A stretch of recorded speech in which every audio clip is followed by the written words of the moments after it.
vento helado da Sierra Tarahumara golpeava o rosto de Alejandra Torres enquanto ela mirava o abismo. Abaixo, muito abaixo, a escuridão do barranco do cobre parecia tragar-se até as estrelas. Maurício, temos que falar sobre isso, disse ela, abraçando o ventre de 5 meses. Não podemos seguir assim. Seu esposo estava de pé, a 3 passos de distância. A luz da lua iluminava seu perfil, mas seus olhos estavam vazios, como se já não a conhecesse, como se nunca a tivesse amado. Já não há nada que falar, Alejandra, respondeu ele com voz fria, tão fria como o vento que subia desde o canhão. Ela sentiu um calafrio que não vinha do clima. O que queres dizer com isso? Estou esperando o teu filho. A teu filho, Maurício. Ele soltou uma risa curta, amarga, uma risa que ela nunca havia escutado antes. Esse é o problema. Alejandra deu um passo atrás.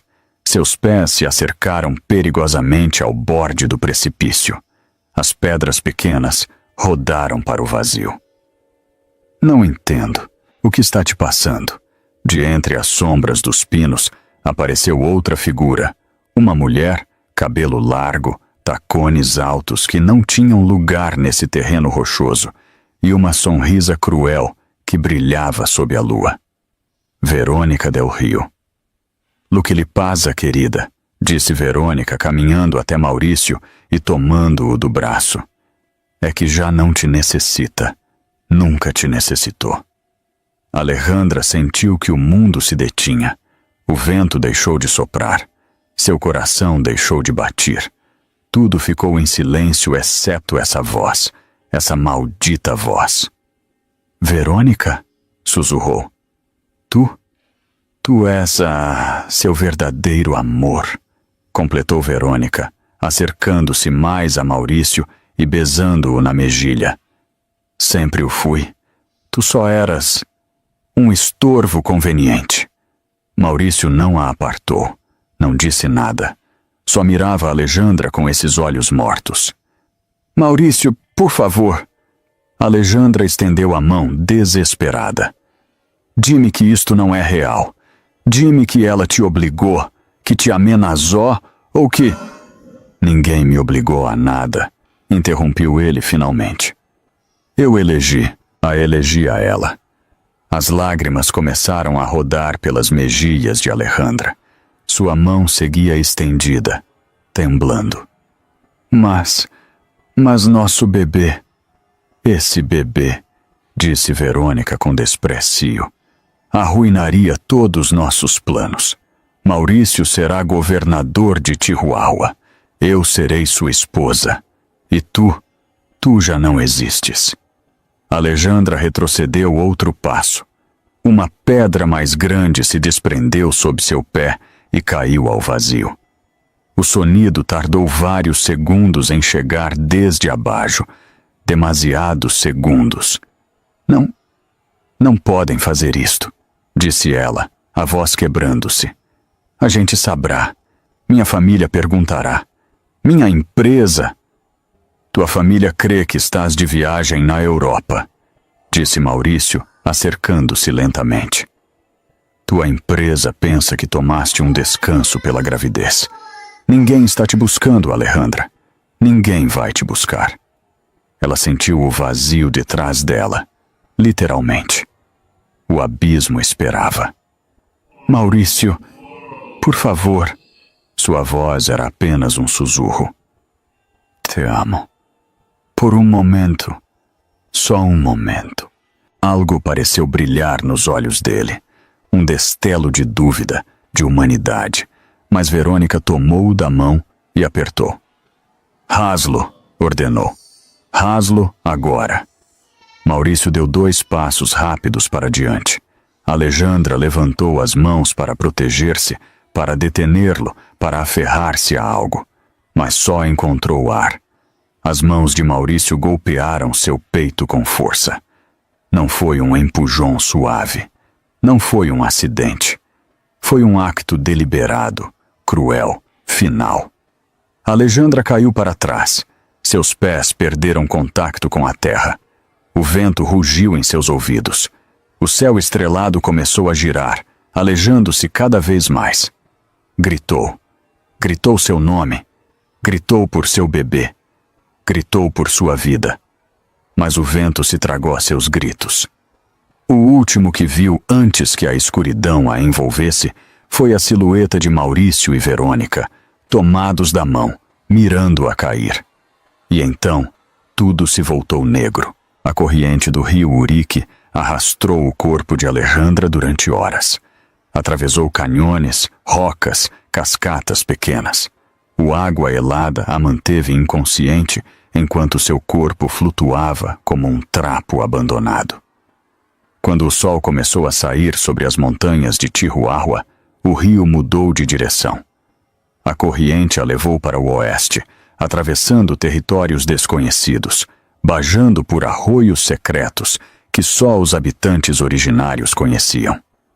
3 dias depois, o corpo de Alejandra chegou às costas de Topolobampo, Sinaloa, quase 200 quilômetros de distância do lugar onde havia caído.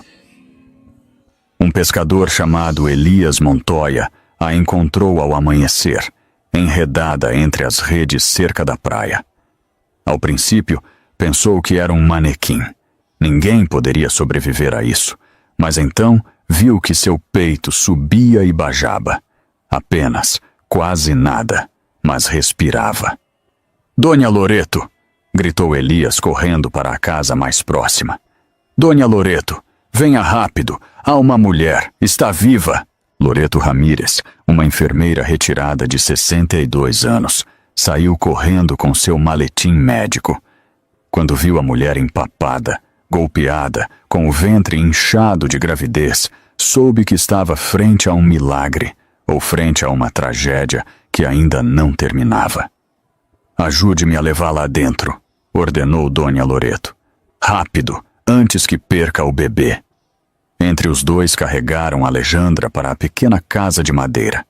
Enquanto Dona Loreto começava a revisar seus signos vitais, Elias perguntou o que ambos pensavam. "Quem é ela? De onde veio?" Dona Loreto negou com a cabeça, limpando o rosto da mulher com um paño úmido. Tinha cortes, moretones, o corpo destrozado, mas seguia com vida. "Não o sei", sussurrou. "Mas alguém quis que morresse, e esse alguém vai pensar que o logrou." Alejandra não despertou esse dia, nem ao seguinte. Esteve em coma durante 2 semanas completas. E quando finalmente abriu os olhos, quando Dona Loreto lhe perguntou seu nome, sua família, sua vida, Alejandra Torres não recordava nada. Nem seu nome, nem seu esposo, nem a traição, nem o empujão. Só recordava cair, cair sem fim, e o vento frio das montanhas. "Como te chamas, filha?" perguntou Dona Loreto com dulzura. A mulher na cama mirou suas próprias mãos, tocou seu ventre abultado e com voz ronca disse: "Não o sei, não sei quem sou." Dona Loreto fechou a porta da habitação e se sentou junto a Elias na pequena cozinha de sua casa. Afuera, as ondas de Topolobampo rompiam suavemente contra a praia. Era uma noite tranquila, demasiado tranquila para o que estava por vir. "Está em trabalho de parto", disse Dona Loreto, secando as mãos com um trapo. "O bebê vem antes de tempo. Com tudo o que passou seu corpo, é um milagre que tenha chegado até aqui." Elias levantou-se de imediato. "Llamo ao hospital de Guasave. Ou melhor, ao de Los Mochis." Dona Loreto negou com a cabeça. "Não há tempo. E além disso," mirou para a habitação, onde a mulher sem nome gemia de dor. "Se alguém a está buscando para fazer-lhe dano, levá-la ao hospital seria entregá-la." "Não, Elias. Este bebê vai nascer aqui, em minha casa, como nasceram tantos outros em meus 40 anos de enfermeira." Elias tragou saliva. Tinha medo, mas confiava em Dona Loreto mais que em ninguém neste mundo. "O que necessita que faça?" "Reza", disse ela simplesmente. "Reza para que tanto a mãe como o bebê sobrevivam a esta noite." 3 horas depois, enquanto a lua se ocultava detrás das nuvens, um lanto agudo rompeu o silêncio da noite. Um menino, pequeno, delgado, mas com pulmões fortes, muito fortes. Dona Loreto envolveu o bebê em uma manta limpa e o acercou ao peito de sua mãe. A mulher sem nome, com os olhos apenas abertos pelo esgotamento, mirou ao pequeno rosto arrugado. É um menino, sussurrou Dona Loreto. Um varão. Hermoso. A mulher tentou sorrir. Seus lábios temblavam. As lágrimas corriam por suas mejilhas, mas não sabia por que chorava. Se era de alegria, de tristeza ou de algo que não podia recordar. Como se chama? Perguntou com voz débil. Dona Loreto frunciu o senho. Filha, isso tu decides. É a sua mãe. Mas eu não recordo nada. Não sei quem sou. Como vou saber quem é ele? O bebê abriu os olhos por um momento. Olhos escuros, profundos, como se já tivessem visto demasiado para ter só minutos de vida. Então, chamemo-lo Esperança, murmurou a mulher, porque é o único que tenho agora. Dona Loreto assentiu, mas em seu coração sabia que algo não estava bem. Esta mulher havia perdido a memória, sim, mas também havia perdido algo mais profundo. Algo que nem sequer a medicina podia explicar.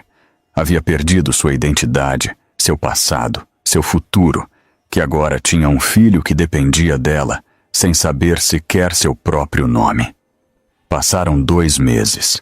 A mulher sem nome se recuperou lentamente. Dona Loreto a chamou de Ana, porque necessitavam algo simples, algo que não doesse pronunciar. Ana aceitou o nome como se sempre tivesse sido seu. Mas com o bebê, as coisas se complicaram. Ana intentava ser boa mãe. Intentava-o com todas suas forças. Mas cada vez que mirava ao menino, sentia um vazio horrível no peito, como se algo lhe estivesse sendo arrancado de novo. Os sonhos começaram na 3ª semana depois do parto. Todas as noites, Ana via o mesmo. Barranco profundo, vento helado.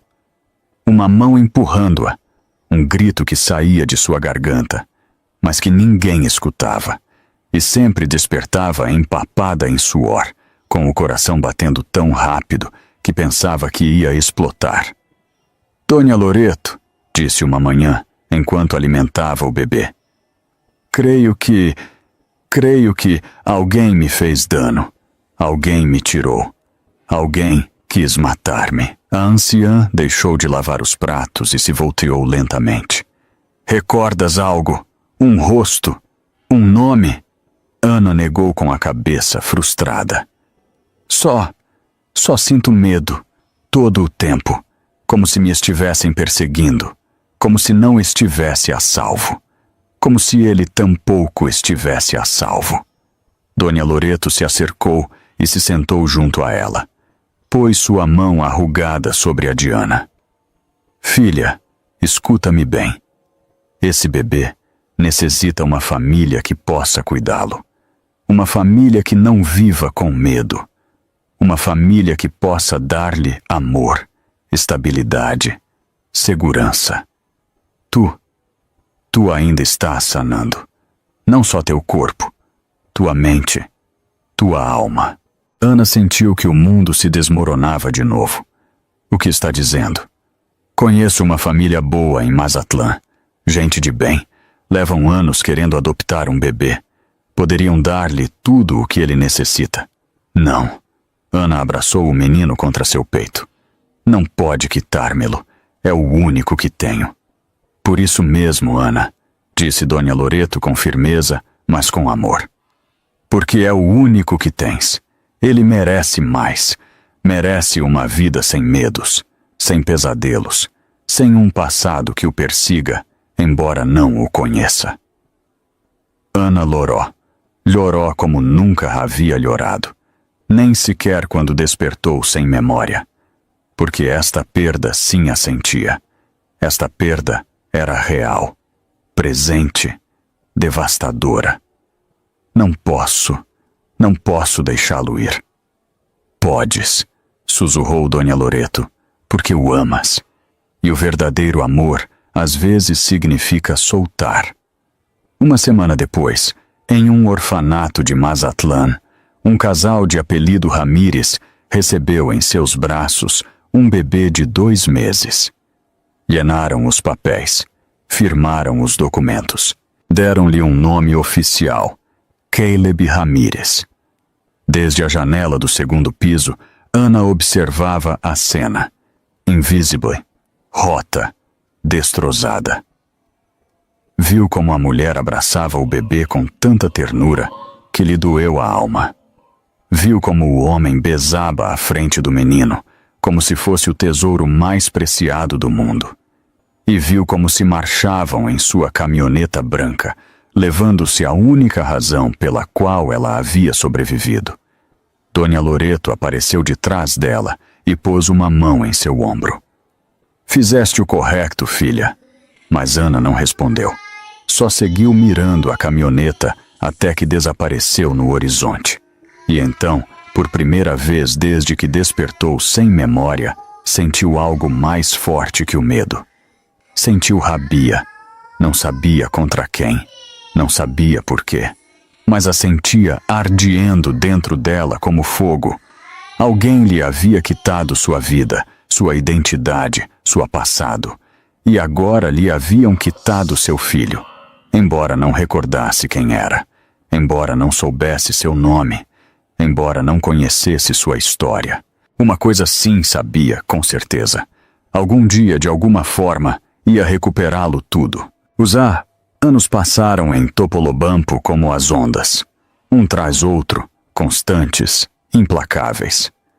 Ana trabalhava no pequeno restaurante de mariscos de Dona Loreto, El Rincón de Loreto. Atendia mesas, cocinava ceviche, preparava aguachile, sonreía aos turistas e aos pescadores locais. Por fora, parecia uma mulher normal, tranquila, recuperada. Mas por dentro, algo seguia roto. Os sonhos nunca se detiveram. Cada noite, o barranco. Cada noite, a queda. Cada noite, o grito que ninguém escutava. E cada manhã, despertava com o nome Maurício nos lábios. Não sabia quem era. Não sabia se era real ou inventado. Mas esse nome a perseguia como um fantasma. Em seu dia livre, sempre fazia o mesmo. Caminhava até a orilla do mar, se sentava nas rocas e mirava para o norte, para as montanhas, para algo que não podia ver, mas que sentia em seu peito como um anzuelo clavado. "Por que sempre miras para lá?" perguntou-lhe Elias uma tarde, enquanto reparava suas redes cerca de onde ela estava sentada. Ana tardou em responder. "Porque sinto que deixei algo lá, algo importante, alguém importante." "Teu filho." Ela assentiu, mas também negou. "A ele sim, mas também a mim mesma." Elias deixou de trabalhar e a mirou com esses olhos amáveis que sempre tinha. "Algum dia vais recordar, Ana. Algum dia vais saber quem és." "O sei", disse ela em voz baixa. "E quando esse dia chegar, alguém vai pagar pelo que me fez." O vento do mar soprou forte, como se a natureza mesma confirmasse suas palavras. Entretanto, a mais de 1000 quilômetros de distância, em um elegante penthouse de Ciudad Juárez, Maurício Salgado brindava com champanhe junto a Verônica del Rio. "Por nós", disse ele, levantando sua copa. "Pelo poder, pelo futuro." Verônica sorria, essa sorrisa calculada que usava para as câmeras e para a gente importante. "Pela gubernatura de Chihuahua", acrescentou ela, "e por haver eliminado os obstáculos do caminho." Ambos beberam. Ambos riram. Nenhum dos dois pensava em Alejandra Torres. Para eles, ela era só uma lembrança borrosa, um problema resuelto. Uma mulher que havia desaparecido faz 6 anos e que ninguém estranhava. Ou isso creriam, porque nesse mesmo momento em um pequeno restaurante de Topolobampo, Ana terminava seu turno e encendia a velha televisão da cozinha para ver as notícias. E o que viu a mudou tudo. Um anúncio político. O logo do Partido Revolucionário. E na tela, um homem de traje impecável, cabelo perfeito, sorriso de político. Maurício Salgado, candidato a governador de Chihuahua. E junto a ele, tomada de seu braço, sonriente e elegante, Verônica Del Rio, sua esposa.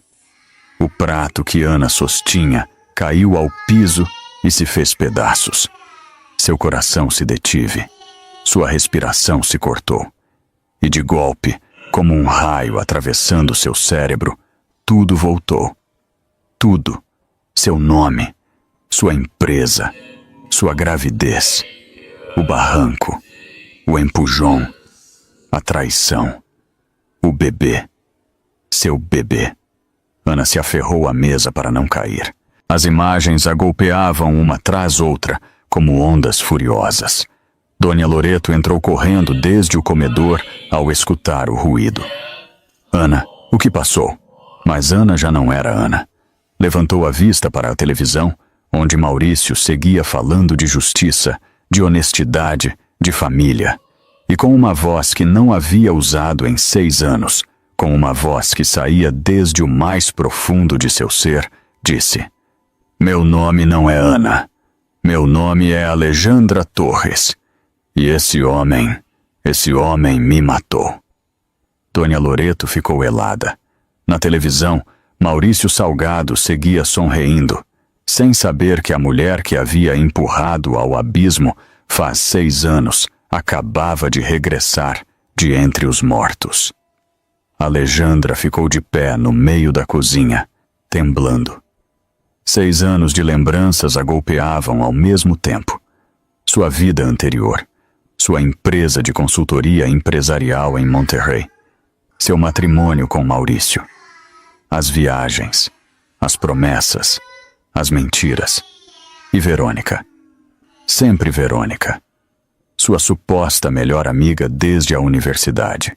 Tudo havia sido uma mentira.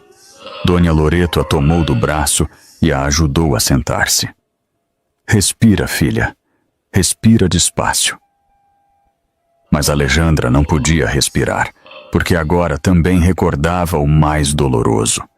Havia estado grávida de 5 meses, e esse bebê que havia dado em adopção, pensando que não tinha direito a quedárselo, era o filho que Maurício havia intentado matar junto com ela. "Meu bebê", sussurrou. "Caleb é meu filho de verdade." Dona Loreto fechou os olhos.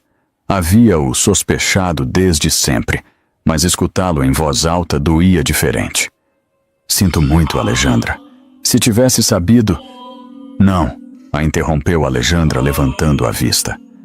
"Você fez o correto. Salvou-me a vida. Cuidou-me quando ninguém mais o faria. E protegeu a meu filho, dando-lhe uma família que eu não podia dar-lhe nesse momento." Pôs-se de pé.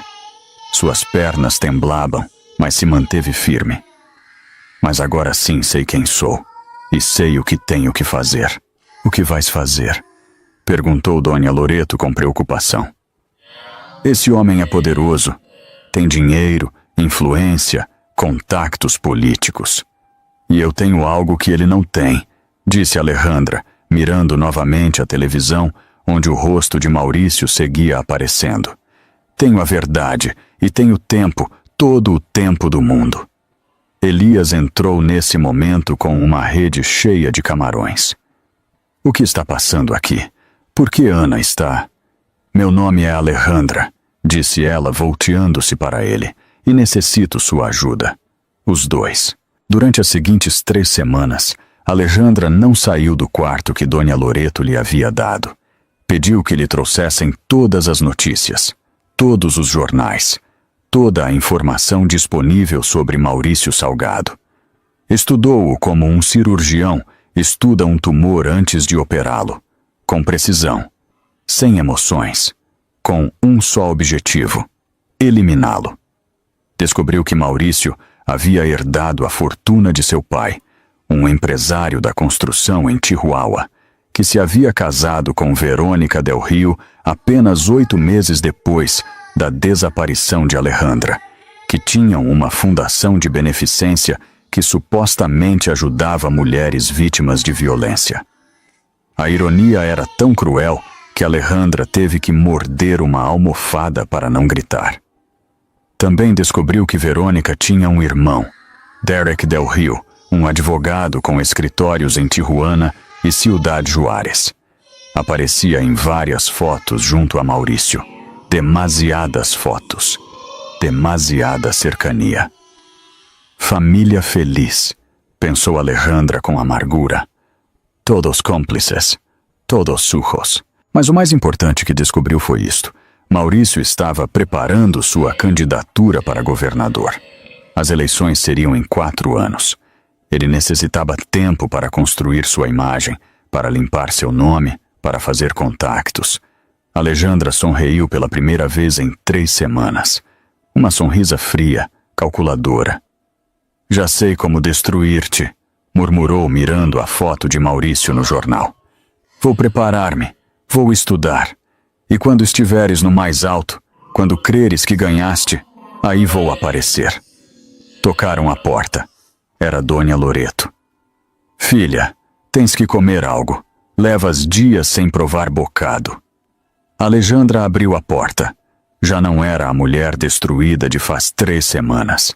Havia algo diferente em seus olhos. Algo perigoso. Dona Loreto, necessito fazer-lhe uma pergunta importante. Dime, conhece alguém que possa conseguir-me documentos falsos? Identificação, acta de nascimento, títulos universitários. A anciã ficou pálida.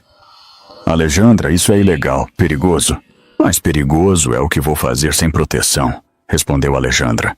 Se me apresento como Alejandra Torres, mataram-me antes de que possa fazer justiça. Necessito uma nova identidade. Necessito ser alguém que eles não conheçam. Alguém em quem possam confiar. Alguém a quem possam contratar. Dona Loreto suspirou profundamente. Sabia que não poderia convencê-la do contrário. Elias tem um primo em Culiacán. Trabalha digamos que em papéis especiais. Mas é caro. Muito caro. Não me importa, disse Alejandra. Venderei meu anel de boda se for necessário. Esse anel que milagrosamente seguia em meu dedo quando me encontraram. Tirou o aro de ouro que havia usado durante 2 anos, sem saber o que significava. Agora o mirava com asco. Além disso, acrescentou, necessito ir a Guadalajara. A Guadalajara? Para quê? Para estudar. Para preparar-me. Se vou infiltrar-me em sua campanha quando chegar o momento, necessito ser creíble. Necessito um título real. Necessito conhecimento real. Dona Loreto a mirou com uma mescla de admiração e terror. Quanto tempo crês que te tomará? Alejandra calculou mentalmente. 3 anos. Talvez um pouco mais. Quando Maurício anuncie sua candidatura oficial, eu estarei pronta. Perfeitamente pronta. 3 anos depois. Universidade de Guadalajara. Uma mulher de 33 anos recebia seu título de doutorado em psicologia política com menção honrosa. Seu nome, segundo o diploma, doutora Ariana Torres Cole. Não se parecia em nada a Alejandra Torres de antes. Havia cortado seu cabelo largo até os ombros. Havia-o tenido de castanho oscuro com reflexos sutiles. Usava lentes de contato que mudavam a cor de seus olhos de café, a cor miel. Havia aprendido a maquilhar-se diferente, a caminhar diferente, a falar diferente. Inclusive, havia modificado ligeiramente sua voz, fazendo-a mais grave, mais controlada. Sua especialização, manipulação mediática, construção de imagem política e análise do discurso em campanhas eleitorais. Era perfeita, demasiado perfeita para ser ignorada. Durante esses 3 anos, havia trabalhado em 2 campanhas políticas menores em Jalisco. Havia construído um currículo impecável, referências sólidas, artigos publicados, conferências dadas.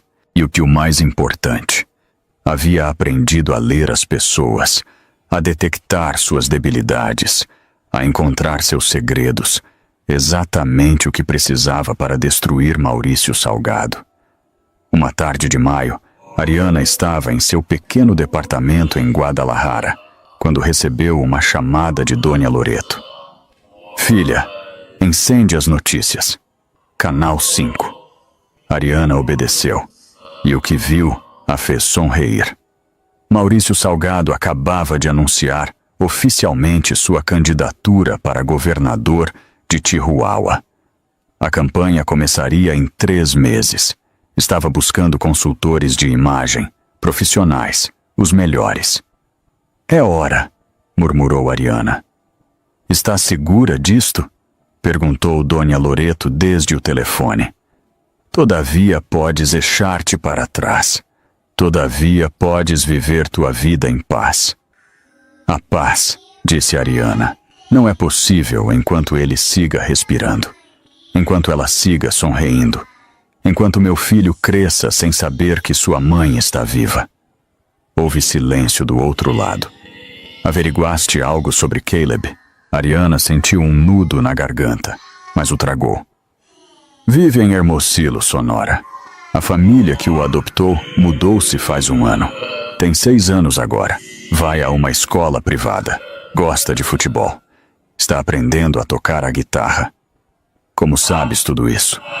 Porque contratei um investigador privado faz 6 meses e tenho estado seguindo sua vida de longe, sem acercar-me, sem intervenir. Todavia não. Alejandra. Ariana a corrigiu. Alejandra Torres morreu no Barranco do Cobre faz 5 anos. A mulher com quem falas agora é Ariana Torres Cole. E Ariana não tem medo. Ariana não tem dúvidas. Ariana só tem um propósito: justiça. Colgou o telefone. Se acercou ao espelho de corpo completo em sua habitação. Se mirou detenidamente. Já não ficava nada da mulher ingênua que havia confiado cegamente em seu esposo e em sua melhor amiga. Esta mulher era diferente.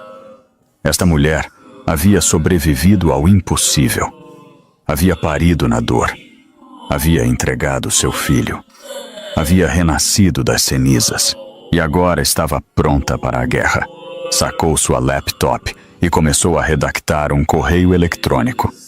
O destinatário. O equipo de campanha de Maurício Salgado.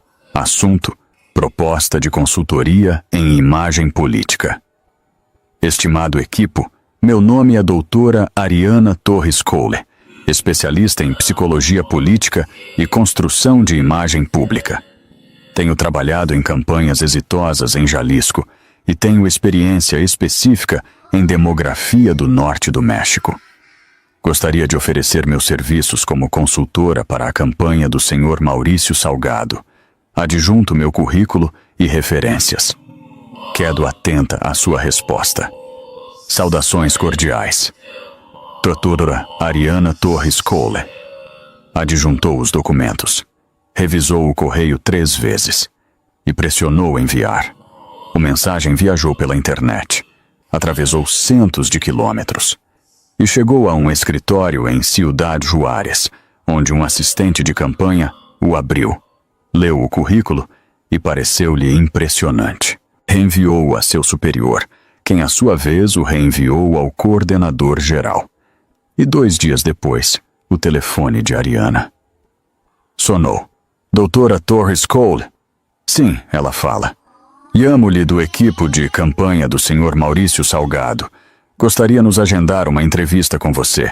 Parece-nos muito interessante seu perfil. Ariana fechou os olhos. Respirou profundo. Por suposto, seria uma honra. Perfeito. Pode viajar a Ciudad Juárez a próxima semana? Posso estar lá amanhã mesmo, se for necessário. O homem do outro lado riu. Gosto de sua atitude, doutora. Vemo-nos na quinta-feira às 10 da manhã. Envio-lhe a direção por mensagem. Ali estarei. Obrigada. Colgou. Ficou sentada no sofá, com o telefone todavia na mão. Depois de 5 anos, depois de tanta dor, depois de tanto esperar, finalmente ia estar cara a cara com o homem que a havia empurrado ao abismo. E esta vez ele não saberia quem era ela. Mas ela sabia perfeitamente quem era ele. Um assassino. Um mentiroso. E pronto. Um homem destruído. Na quinta-feira pela manhã, Ariana Torres Cole chegou às oficinas de campanha de Maurício Salgado em Ciudad Juárez. Edifício moderno. Vidros polarizados. Logo do partido na entrada. Levava um traje sastre gris, tacones medianos, portafólio de piel, lentes discretos. Via-se profissional, séria, confiável. Ninguém poderia reconhecer nela a mulher que havia caído do barranco. A recebeu o coordenador de campanha, um homem de uns 50 anos, chamado Roberto Villanueva. Doutora Torres Cole, que gosto conhecê-la em pessoa. Seu currículo é impressionante. Obrigada, Sr. Villanueva. É um gosto estar aqui. Falaram durante 20 minutos sobre estratégias, sobre imagem, sobre o perfil do candidato. E então, a porta do escritório se abriu. E entrou Maurício Salgado. Ariana sentiu que o ar abandonava seus pulmões. Cada músculo de seu corpo se tensou. O coração lhe batia tão forte que pensou que todos na sala poderiam escutá-lo. Mas não mostrou nada. Absolutamente nada. Pôs-se de pé, sorriu profissionalmente e estendeu a mão. Senhor Salgado, é uma honra conhecê-lo. Maurício a mirou de arriba a abaixo, evaluando-a, analisando-a. Por um segundo, Ariana pensou que a havia reconhecido, que tudo se viria abaixo, que seu plano terminaria antes de começar. Mas então, Maurício sorriu. Essa sorrisa de político que havia aperfeiçoado com os anos, e estreitou sua mão. A honra é minha, doutora. Tenho escutado coisas muito boas sobre você. Sua mão, a mesma mão que a havia empurrado, a mesma mão que havia intentado matar seu filho. Ariana apertou o agarre. Forte, demasiado forte para uma mulher delicada. Maurício notou a força, mas sorriu. Vaia, tem caráter, gosto disso. Neste trabalho, disse Ariana com voz controlada, o caráter é indispensável.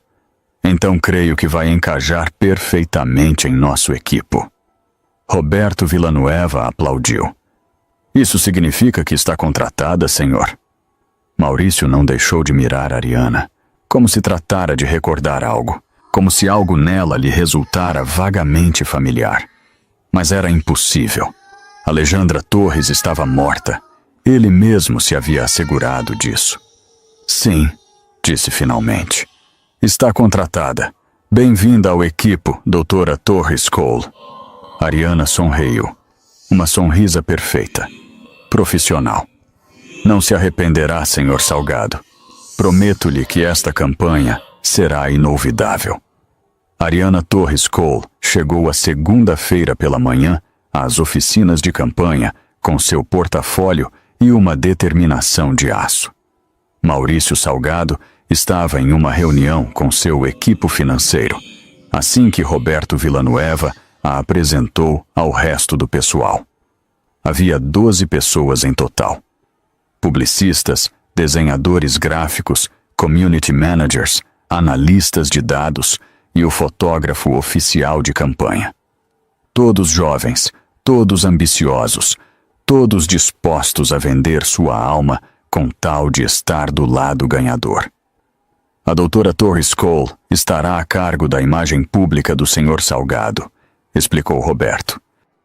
Tudo o que tenha a ver com discursos, aparições em meios, manejo de crises, tudo passa por ela primeiro. Um chico de 26 anos chamado Sebastián levantou a mão. E o que passa com as decisões que já tomamos? Se descartam. Ariana mirou-o diretamente aos olhos. Se são boas decisões, se quedam. Se são medíocres, se melhoram. Se são malas, se eliminam. Algum problema com isso? Sebastian tragou saliva e negou com a cabeça. Nenhum, doutora.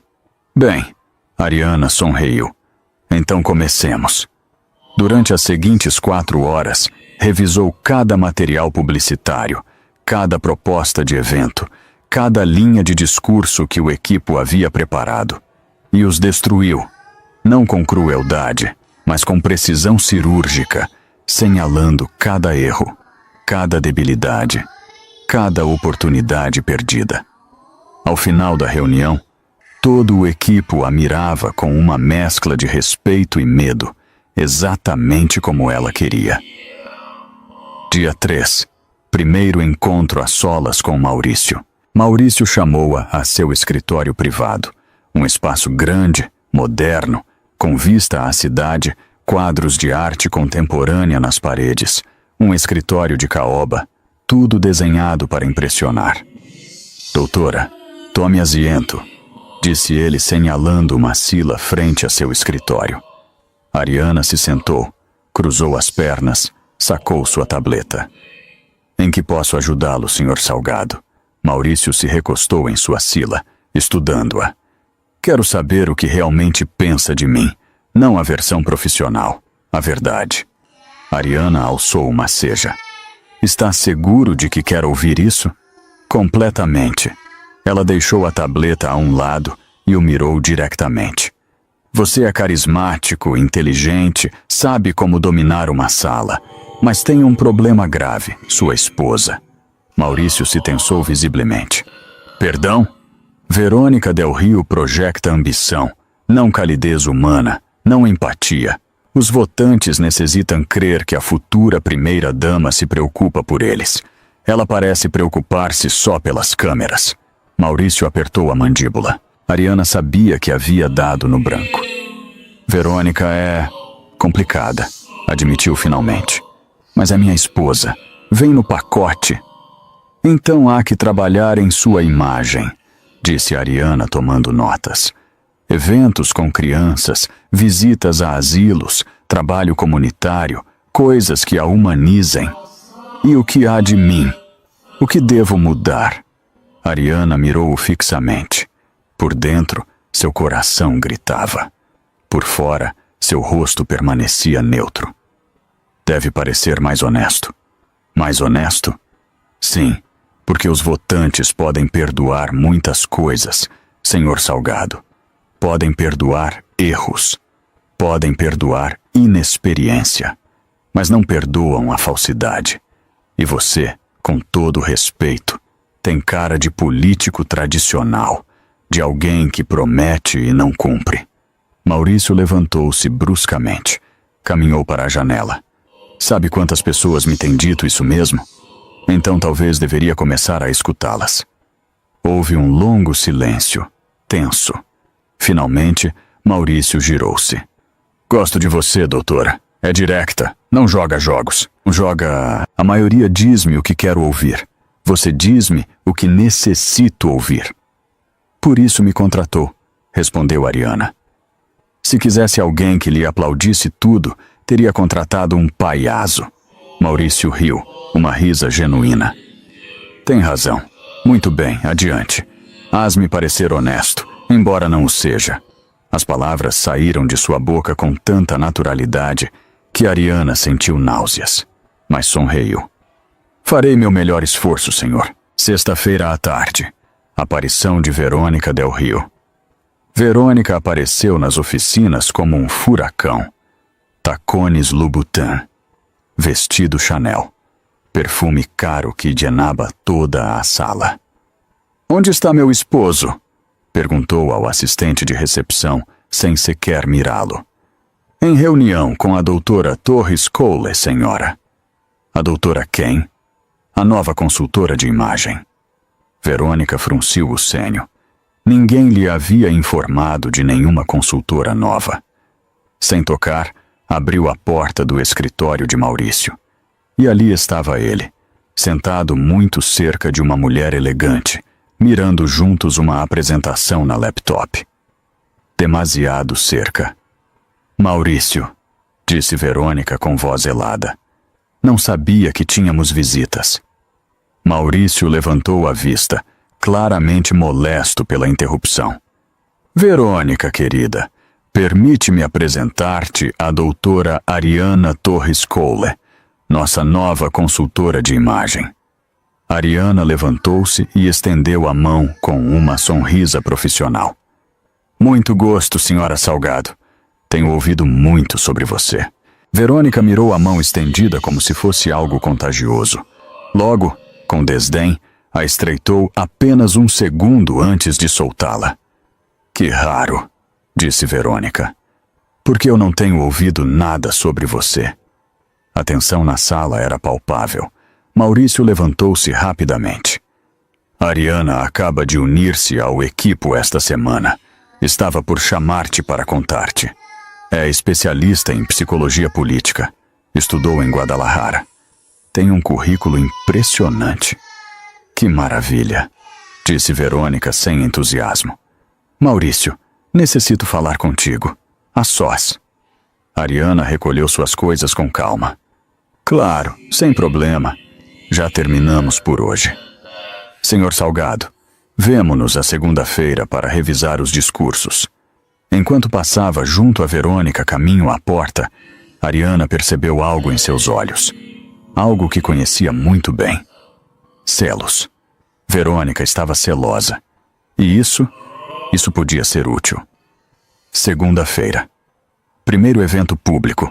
O primeiro evento foi em uma escola primária em Ciudad Juárez. Maurício daria uma charla sobre educação e oportunidades. Verônica devia estar a seu lado, sorriente, solidária.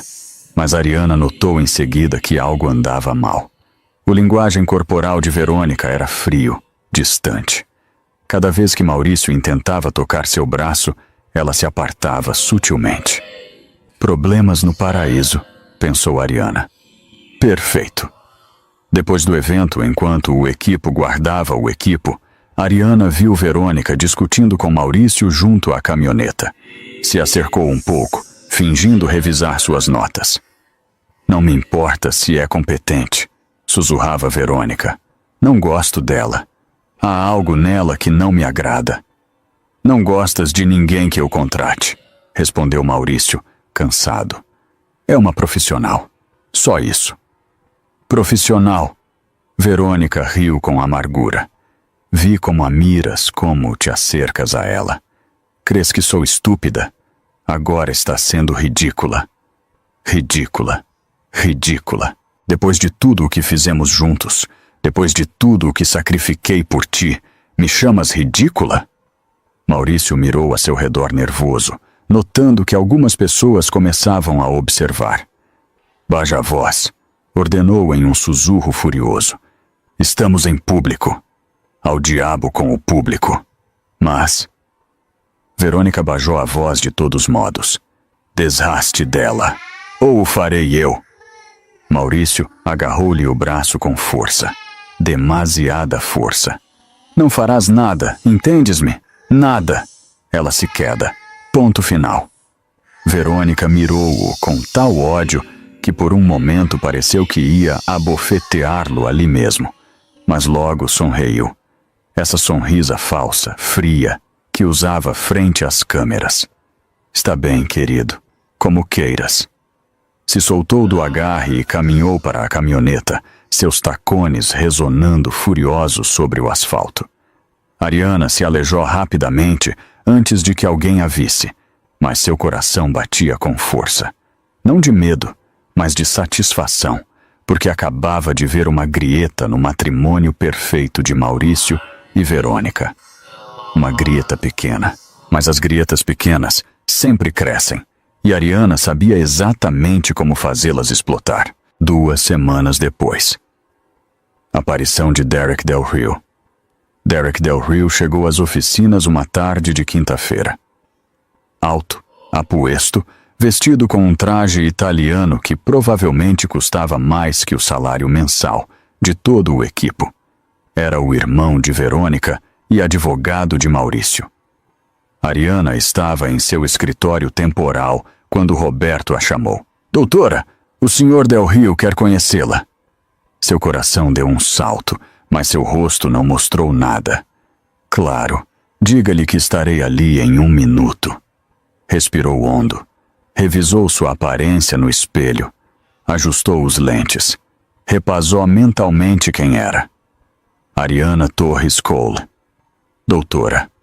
Profissional. Nada que temer.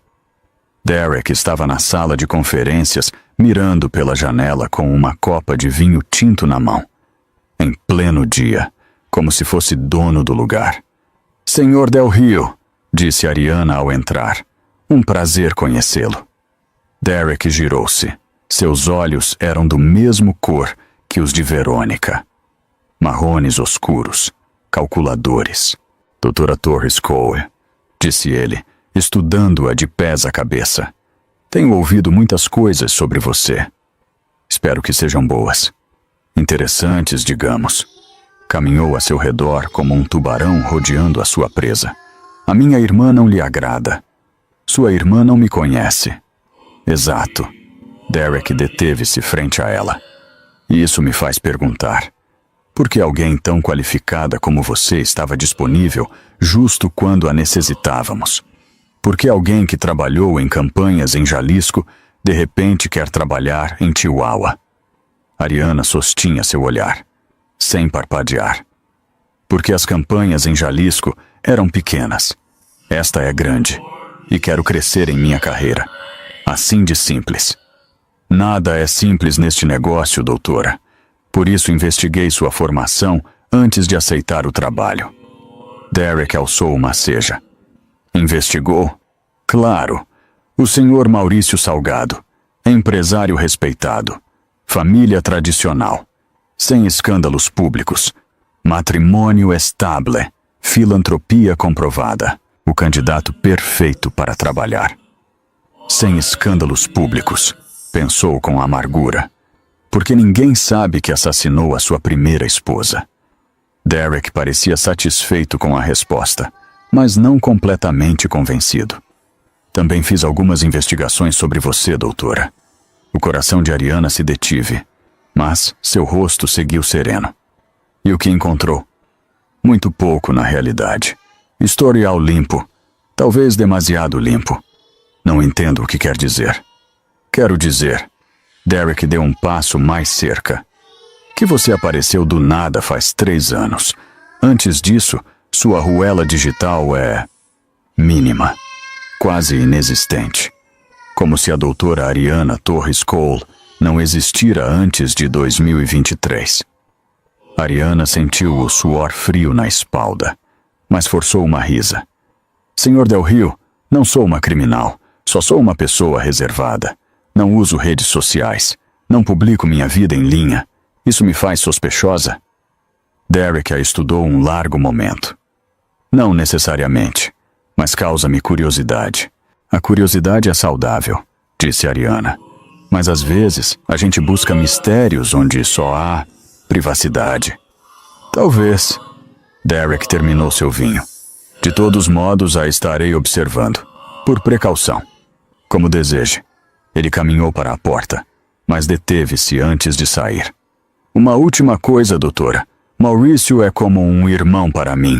Minha irmã é... Bom, é minha irmã. Se alguém intenta fazer-lhes dano, eu me encargo. Pessoalmente, entende? Era uma ameaça, clara como o cristal. Ariana sorriu dulcemente. Perfeitamente, Sr. Del Rio. Não se preocupe, só estou aqui para fazer meu trabalho. Derek assentiu e saiu.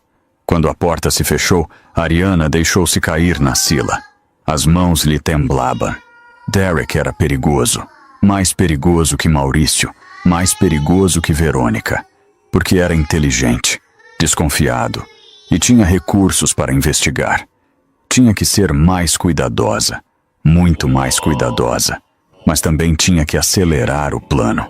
Porque enquanto mais tempo passara, maior seria a possibilidade de que Derek descobrira quem era realmente. 3 semanas depois, o descobrimento. Ariana estava trabalhando tarde uma sexta-feira. Todos se haviam ido, exceto ela e o guarda do edifício. Havia-se ficado a propósito, porque sabia que Maurício guardava arquivos importantes em seu escritório.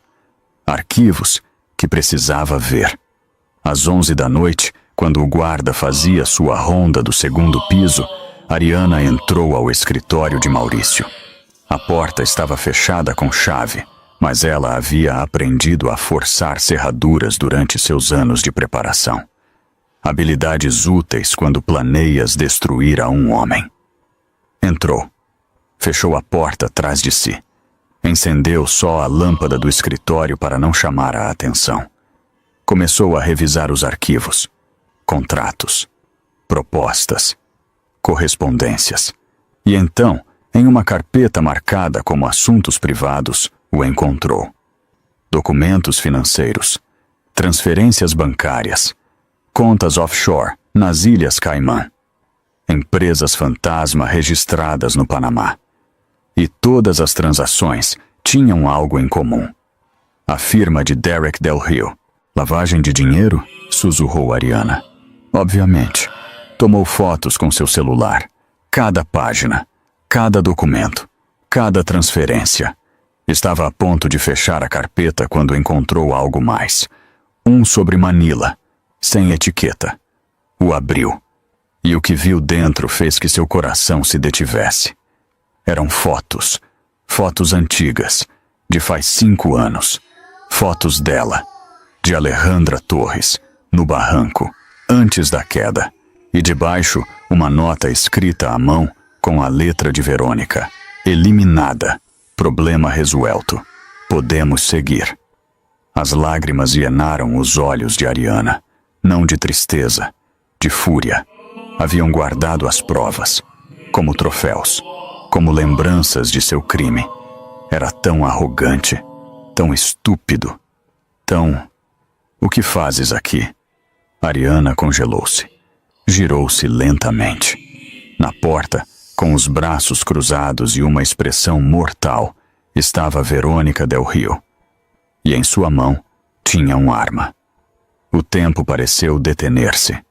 Ariana mirava fixamente o arma na mão de Verônica. Uma pistola pequena, mas mortal. O tipo de arma que as mulheres ricas levam em seus bolsos de desenhador. Perguntei, o que estás fazendo aqui? Repetiu Verônica, entrando ao escritório e fechando a porta com o pé. Ariana manteve a calma. Havia treinado para momentos como esse. Respirou hondo e levantou as mãos lentamente. Trabalhando. Maurício pediu-me revisar uns documentos para o discurso de amanhã. Mentirosa. Verônica se acercou mais. Maurício está em Monterrey. Não regressa até o domingo. Ele não te pediu nada. Ariana maldijo internamente. Havia revisado a agenda, mas deveu haver uma mudança de último momento. Então foi Roberto quem... Também mentira. Verônica já estava a só 3 metros de distância. Porque viu que estavas fotografiando. Documentos financeiros. Documentos privados. Coisas que uma simples consultora de imagem não tem por que ver. Posso explicá-lo? Não faz falta. Verônica sorriu, mas era uma sorrisa venenosa. Desde o primeiro dia soube que havia algo raro em ti, algo familiar. Como se já te conhecesse de algum lugar. O coração de Ariana se acelerou, mas fingiu confusão. Não sei de que fala. Claro que não. Verônica inclinou a cabeça. Mas, sabes o que é o curioso? Fiz o que meu irmão deveu fazer desde o princípio. Investiguei-te de verdade. Não só teu currículo. A ti, Ariana Torres Cole. E o que encontrou? Ariana manteve a voz firme. Uma doutora respeitável com um historial limpo. Encontrei uma mulher que não existia antes de faz 5 anos, disse Verônica. Documentos que parecem legítimos, mas com pequenas inconsistências. Números de identificação que não coincidem do todo com os registros oficiais. Um passado convincente na superfície, mas vazio quando cavas mais hondo. Verônica deu um passo mais cerca. E então me perguntei, quem faria algo assim? Quem criaria uma identidade falsa tão elaborada só para trabalhar em uma campanha política? Estás delirando? Ah, sim? Verônica levantou o sobre-manila com as fotos antigas. Então, explica-me por que estavas mirando fotos de Alejandra Torres. Ariana sentiu que o solo desaparecia sob seus pés, mas não podia mostrar debilidade. Não agora. Quem é Alejandra Torres? Minha melhor amiga, disse Verônica, mas sua voz era fria, sem emoção. Ou o era, até que morreu em um acidente muito trágico faz 6 anos. Lamento sua perda, mas não vejo que tem que ver isso comigo. Verônica começou a rir, uma risa baixa, cruel. És boa? Muito boa. Quase me convences. Quase. Mas há um problema.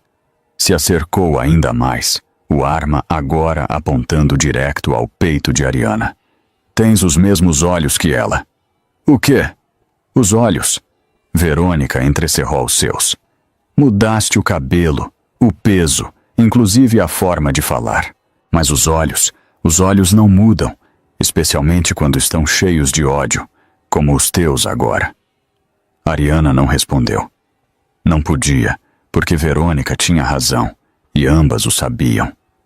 Deus meu! Sussurrou Verônica, uma compreensão lenta formando-se em seu rosto. És ela, és Alejandra Torres. O silêncio que seguiu foi ensurdecedor. Finalmente, Ariana baixou as mãos, tirou os lentes, os deixou cair ao solo, e quando voltou a mirar Verônica, já não havia máscaras, já não havia fingimento. Olá, Verônica, disse Alejandra com sua verdadeira voz, a voz que havia perdido durante 6 anos. Senti saudades tua, minha melhor amiga. Verônica palideceu. O arma temblou em sua mão. Não, não pode ser. Estás morta. Vimos-te cair. Ninguém poderia haver sobrevivido a essa queda. Mas sobrevivi. Alejandra deu um passo à frente. O rio arrastou-me, um pescador encontrou-me e passei os últimos 6 anos esperando, planejando, preparando-me para este momento. Maurício! Verônica retrocedeu. Maurício deve saber. Maurício não saberá nada. Ainda não. Estás louca se crês que vou deixar que... Não vais fazer nada, disse Alejandra com calma. Porque se me disparas aqui, neste escritório, com as câmeras de segurança gravando, tua vida se acaba. A de Maurício também. Tudo porque mataste, tudo porque me traíste, desaparecerá. Verônica mirou rapidamente para a esquina do teto. Ali, parpadeando em vermelho, estava a luz da câmera de segurança. Posso borrar as gravações. Podes intentá-lo, disse Alejandra. Mas fiz cópias que estão em lugares seguros, com pessoas de confiança, com instruções de publicá-las, se algo me passa. Assim que podes matar-me, Verônica. Podes apertar o gatilho agora mesmo, mas em 24 horas, o mundo inteiro saberá o que tu e Maurício fizeram. Verônica dudou. O arma seguia apontando, mas sua mão temblava cada vez mais. O que queres? Justiça, disse Alejandra. Quero que tudo o que construíram sobre minha espalda, com meu sofrimento, com o sangue de meu filho, se derrumbe. Quero que sintam o que eu senti ao cair daquele barranco. O medo, a traição, a desesperação. Maurício nunca saberá que segues viva. Vou contar-lhe agora mesmo. E o quê? Interrompeu Alejandra. Vão matar-me outra vez. Esta vez com mais cuidado. Que romântico e idiota de sua parte. Verônica apertou os dentes. Não tens provas. Nenhuma prova real do que passou aquela noite. Tenho tua nota. Alejandra señalou o sobre. Eliminada. Problema resuelto. Escrita de teu punho e letra. Isso somado ao fato de que estou viva e posso testificar, junto com os documentos de lavagem de dinheiro que acabo de fotografar. Diria que tenho provas mais que suficientes. Ninguém te crerá. Uma mulher que regressou de entre os mortos com uma identidade falsa. Parecerás louca. Talvez, disse Alejandra. Ou talvez pareça uma sobrevivente que se viu obrigada a esconder-se porque seu próprio esposo e sua melhor amiga intentaram matá-la. A ver, que história crês que preferirá a verdade? Verônica beijou lentamente o arma. Suas opções se estavam esgotando, e o sabia. O que queres de mim? Quero que sigas exatamente como estás, disse Alejandra, fingindo que não sabes quem sou, fingindo que tudo está bem, enquanto termino o que vim a fazer. E o que é isso? Alejandra sonriu, uma sonrisa helada. Destruí-lo tudo, absolutamente tudo. E quando Maurício esteja na cima de sua campanha, quando crer que ganhou, quando esteja a ponto de converter-se em governador, então revelarei quem sou. Então mostrarei ao mundo o que vocês dois fizeram, e cairão tão forte e tão dolorosamente que desejarão haver-me matado bem a primeira vez. Verônica tragou saliva. És um monstro? Não, disse Alejandra. Sou o que vocês... Derek Del Rio caminhou lentamente até o escritório de Maurício. Não apartou os olhos de Alejandra, nem por um segundo. Ela ainda sostinha o dispositivo na mão. E de trás dela, a computadora encendida mostrava claramente que havia acedido ao sistema sem autorização. Vou dar-te uma oportunidade, disse Derek, sentando-se na sila de Maurício como se fosse sua. Uma só oportunidade para explicar-me o que diabos fazes no escritório de meu cunhado, um sábado pela noite, com o que parece ser um dispositivo de espionagem. Alejandra calculou suas opções. Podia correr, mas ele havia fechado a porta. Podia gritar, mas não havia ninguém que a escutasse. Podia intentar pelear, mas Derek era mais grande, mais forte e provavelmente estava armado. Assim que fiz o único que podia fazer. Atacou. Está bem, disse ela, deixando cair o keylogger sobre a mesa. Queres a verdade? Aqui está. Estou investigando a teu cunhado porque sospecho que está envolvido em lavagem de dinheiro. E pelo que tenho encontrado, não estou equivocada. Derek parpadeou, claramente surpreendido pela resposta. És uma consultora de imagem, não uma investigadora. Sou uma consultora de imagem que não lhe gosta trabalhar para criminais, disse Alejandra cruzando os braços. Quando me contrataram, pensei que Maurício era limpo, mas quanto mais tempo passo aqui, mais coisas estranhas vejo. Transações que não quadram, dinheiro que desaparece dos fundos de campanha. E muitas, demasiadas conexões contigo, Sr. Del Rio. Derek levantou-se despacio. Estás a acusar-me de algo? Estou dizendo que tenho visto documentos, contas offshore, empresas fantasma, teu nome em demasiados lugares onde não deveria estar. E decidiste investigar por tua conta em lugar de ir à polícia? Por quê? Porque não sou estúpida, respondeu Alejandra. Se Maurício tem suficiente poder para lavar milhões, também tem poder para comprar polícias, fazer desaparecer provas e fazer desaparecer pessoas. A ironia de suas próprias palavras não lhe passou desapercebida. Derek a observou durante um largo momento. Logo, para sua surpresa, começou a rir. Tens agalas, isso devo admiti-lo.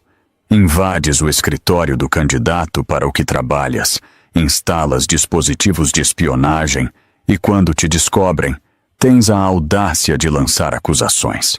Valentia ou estupidez? Ainda não decido qual.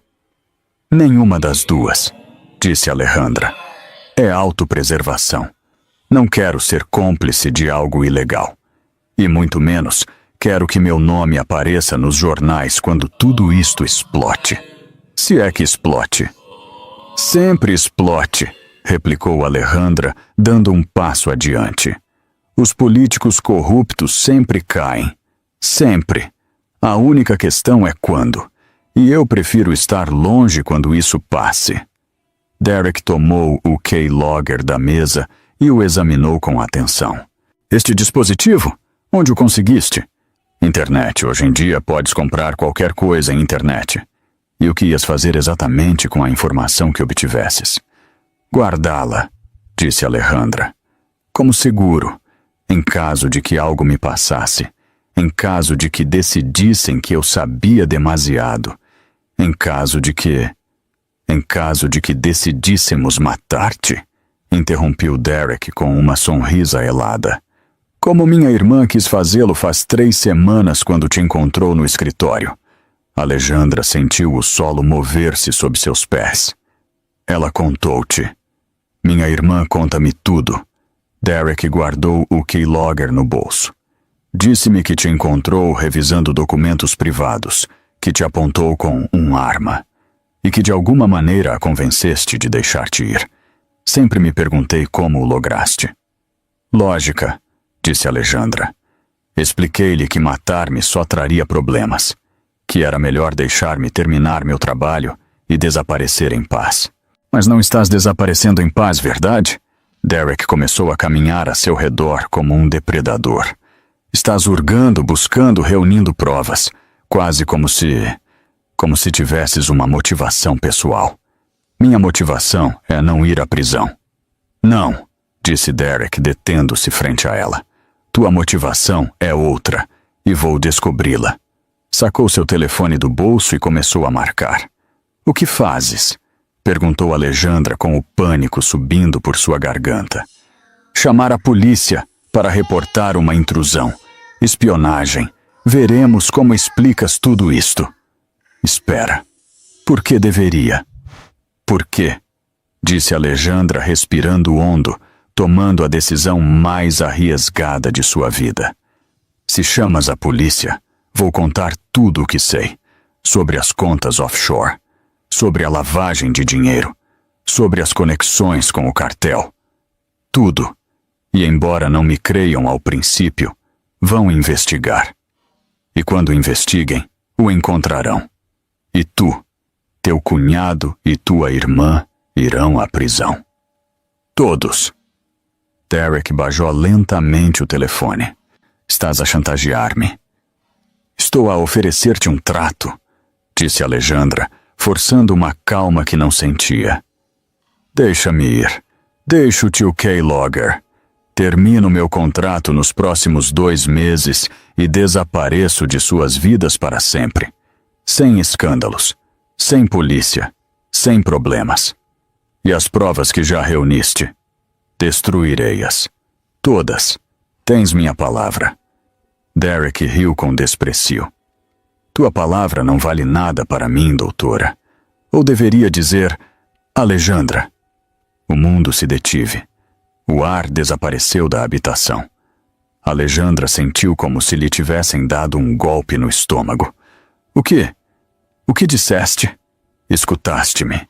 Derek agora estava tão cerca que podia sentir seu alento. Alejandra Torres, esposa de Maurício Salgado, declarada morta faz 6 anos depois de cair do barranco do Cobre. Mas não morreste, verdade?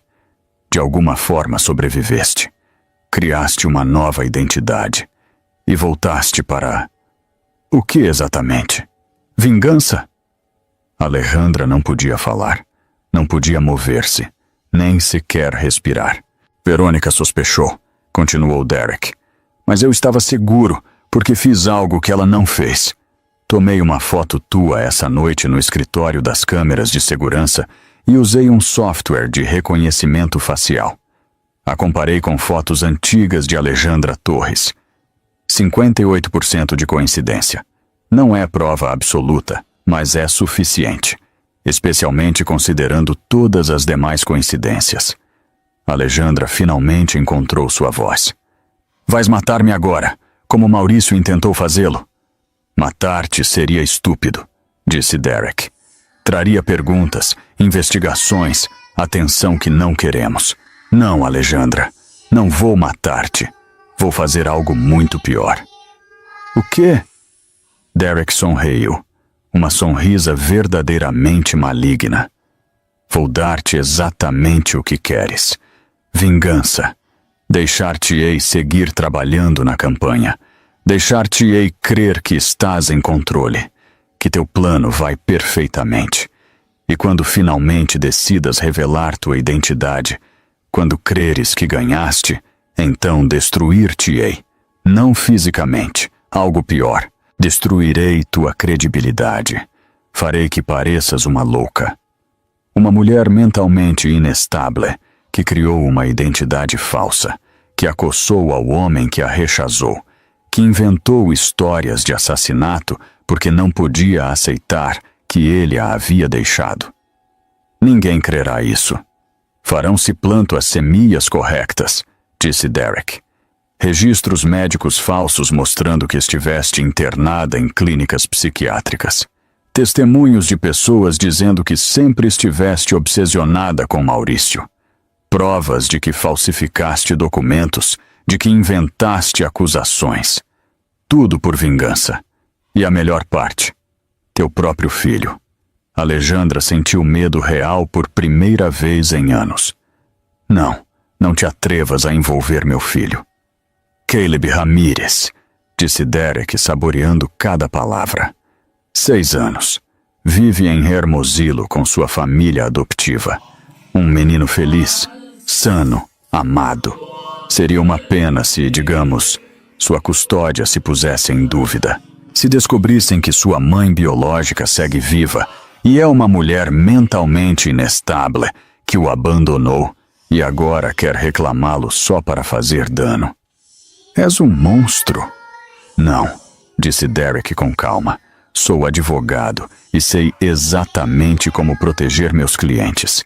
Inclusive se isso significa destruir qualquer um que tente daná-los. Alejandra estava acurralada. E o sabia. Derek tinha todo o poder. Todas as cartas. Todas as armas. E ele também o sabia. Assim que este é o trato real, disse Derek. Segues trabalhando.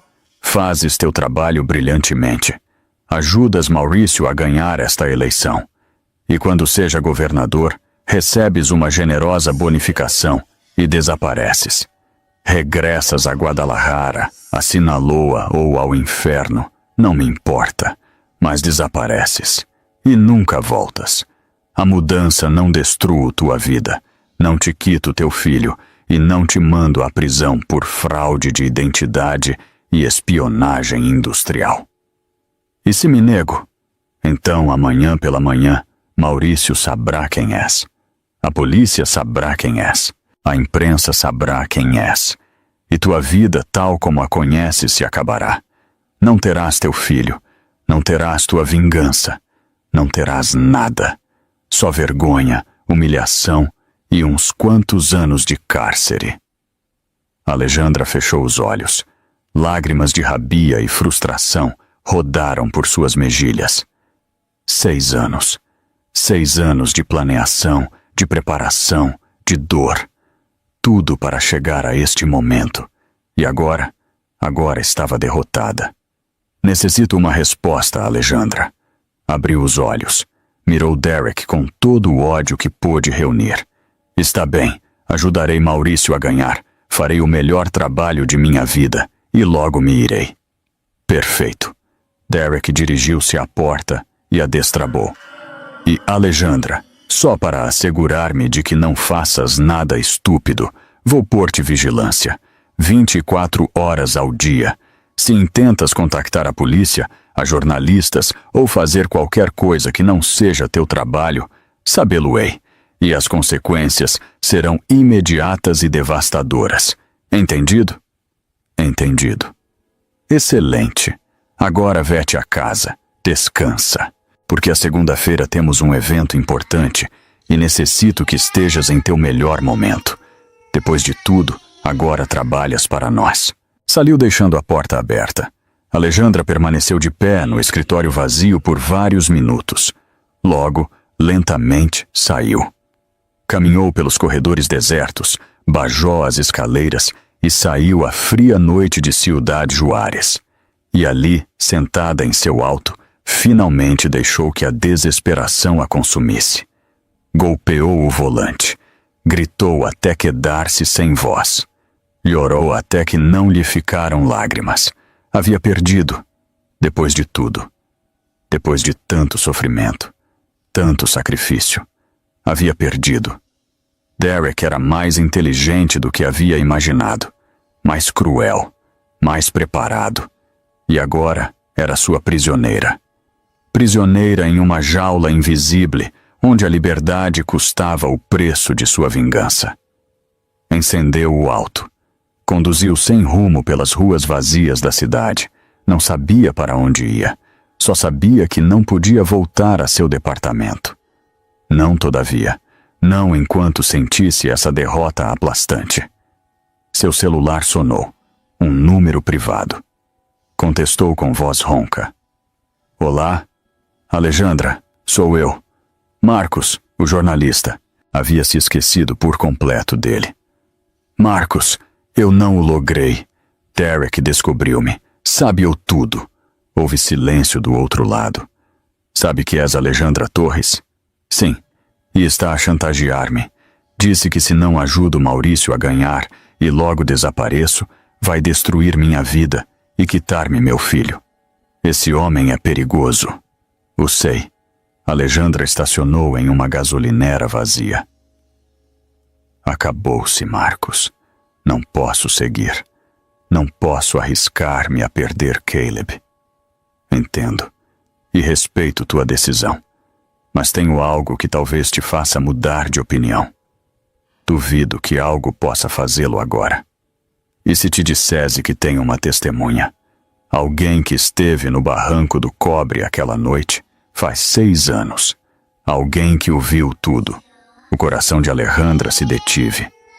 Isso é impossível. Não havia ninguém. Só eu, Maurício e Verônica. Sim, havia-o, disse Marcos. Um guia turístico, um indígena tarahumara. Volvia à sua aldeia quando viu 3 pessoas no barranco. Viu a discussão. Viu o empujão. Viu como caías. Teve medo de falar porque pensou que o matariam também. Mas encontrei-o. Convenci-o de testificar. E aceitou. Se conseguimos proteção para ele. Alejandra não podia crer o que ouvia. Tens uma testemunha ocular, de faz 6 anos, que viu Maurício empurrar-me. Tenho-o. Chama-se Miguel Chaves. 52 anos. Respeitado em sua comunidade. Sem antecedentes. Um testemunho sólido. Creíble. As lágrimas voltaram aos olhos de Alejandra. Mas esta vez não eram de desesperação. Eram de esperança. Onde está? Em um lugar seguro, longe de Ciudad Juárez, longe de qualquer um que possa fazer-lhe dano. E Alejandra, a mais. Encontrei um ex-empregado de Derek. Guardou cópias das transações. Provas reais de lavagem de dinheiro. Está disposto a declarar também. A mudança de imunidade. Alejandra começou a rir, uma risa histérica, quase maníaca. Tens testemunhas? Tens provas? Tenho-as. E com tua ajuda desde dentro da campanha, podemos construir um caso tão forte que nem Derek Del Rio, com todo o seu dinheiro e poder, poderá escapar. Mas está a vigiar-me. Disse que me pôs sob observação às 24 horas. Então teremos que ser mais astutos, disse Marcos. Mais cuidadosos. Mas podemos fazê-lo, Alejandra. Ainda podemos fazer justiça. Ainda podemos derribá-los. Alejandra secou suas lágrimas. Respirou hondo. E sentiu algo que não havia sentido em horas. Determinação. O que necessitas que faça? Marcos explicou o plano. Era arriesgado. Extremamente arriesgado. Mas possível. Apenas possível. Quando colgou 15 minutos depois, Alejandra mirou seu reflexo no retrovisor. Via-se cansada, assustada, quebrada, mas seguia de pé. Seguia lutando e não ia detener-se agora. Derek pensava que havia ganhado, que a havia domado, mas havia cometido um erro fatal. Havia subestimado a força de uma mãe que luta por seu filho e a fúria de uma mulher que foi empurrada ao abismo. e sobreviveu. Passaram 2 semanas. Alejandra fez exatamente o que Derek havia ordenado. Trabalhou impecavelmente. Ajudou Maurício a subir ainda mais nas pesquisas. Organizou eventos perfeitos. Escreveu discursos que faziam que a multidão aplaudisse. E todo esse tempo, Derek a observava. Sempre presente, sempre vigilante. Mas o que Derek não sabia era que, enquanto ela trabalhava publicamente para Maurício, Marcos trabalhava em secreto entre bastidores, reunindo provas, preparando testemunhas, construindo o caso. E em 3 semanas, tudo estaria pronto. A verdade finalmente sairia à luz. E quando o fizesse, não haveria lugar onde Maurício, Verônica ou Derek pudessem esconder-se. A justiça estava em caminho. Lenta, mas inevitável, como uma tormenta no horizonte. As 3 semanas passaram como se fossem dias. Cada manhã, Alejandra se despertava sabendo que estava um pouco mais cerca. Cada noite, dormia com a certeza de que Derek ainda não suspeitava nada. Marcos havia feito seu trabalho à perfeição. A testemunha, Miguel Chaves, estava protegido em uma casa segura em Durango. O ex-empregado de Derek, um contador chamado Rodrigo Mendes, encontrava-se escondido em Guadalajara com cópias de todas as transações ilegais dos últimos 5 anos. E o melhor de tudo, Marcos havia conseguido algo que mudava por completo o jogo. Um fiscal federal. Alguém limpo. Alguém que não estava no bolso de Maurício. Alguém disposto a actuar enquanto se apresentassem as provas. Faltavam 2 dias para a grande revelação. 2 dias para o evento mais importante da campanha. O debate final entre os 3 candidatos a governador. Transmitido em vivo por todas as cadeias de televisão do estado. Maurício estava confiado. As pesquisas colocavam-no 15 pontos por em cima. A vitória parecia assegurada. Ele e Verônica, inclusive, haviam começado a planejar a festa de celebração. E Alejandra havia ajudado em cada passo dessa subida. Exatamente como Derek lhe havia ordenado. Era sexta-feira à tarde quando Alejandra recebeu mensagem de Marcos. Uma só palavra. Listo. Ela estava no escritório, revisando os últimos detalhes do discurso de Sierra e de Maurício para o debate. Derek estava na sala de ao lado, reunido com inversionistas. Verônica encontrava-se em um spa, preparando-se para as câmeras do domingo. Alejandra saiu discretamente do edifício. Caminhou 3 quadras até um pequeno café, onde Marcos a esperava em uma mesa ao fundo. Ele empurrou um sobre-manila sobre a mesa. Tudo está aqui. Declarações das testemunhas, documentos financeiros, fotos, gravações, tudo. O fiscal está pronto para apresentar os cargos formais à segunda-feira pela manhã. Mas antes disso, quero o meu momento, disse Alejandra. Está segura. Podemos fazê-lo pelos canais legais. Não tens que expor-te. Sim, tenho que fazê-lo, disse Alejandra, tomando o sobre.